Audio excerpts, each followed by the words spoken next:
రాష్ట్ర విద్యుత్ అవసరాలు తీర్చుకునే దిశగా తెలంగాణ రాష్ట్ర ప్రభుత్వం మరో కీలక ఒప్పందం కుదుర్చుకుంది.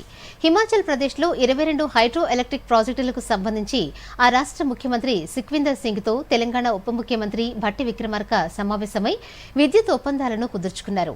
ఈ సందర్భంగా భట్టి విక్రమార్క మాట్లాడుతూ విద్యుత్ భద్రతను పెంచుకునే అంశంలో రాష్ట్ర ప్రభుత్వం కట్టుబడి ఉందని, Telangana clean and green energy policy 2025 ప్రకారం పర్యావరణాన్ని పరిరక్షించుకుంటూ హిమాచల్ ప్రదేశ్తో ఒప్పందం కుదుర్చుకోవడం గొప్ప ముందడుగన్నారు. థర్మల్ పవర్ తో పోల్చినప్పుడు జల విద్యుత్ ఉత్పత్తి వ్యయం తక్కువగా ఉంటుందని, పర్యావరణానికి కూడా ఎటువంటి కీడు జరగదన్నారు. అందుకే జల విద్యుత్ ప్రాజెక్టులకు సంబంధించి హిమాచల్ ప్రదేశ్తో కుదుర్చుకున్న ఈ ఒప్పందంతో తెలంగాణ రాష్ట్రానికి మేలు జరుగుతుందన్నారు. ఈ ప్రాజెక్టులను తెలంగాణ జెన్కో నామినేషన్ విధానంలో చేపడుతుందని భట్టి విక్రమార్క తెలిపారు.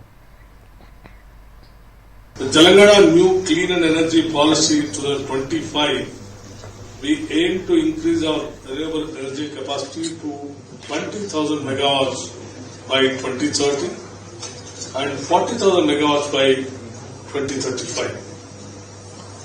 The signing of this memorandum of understanding with the government of Himachal Pradesh is more than just an agreement. It is a testament to the power of cooperation and shared vision. Hydropower is not only a clean and renewable energy source but also a reliable means of ensuring energy security and for future generations.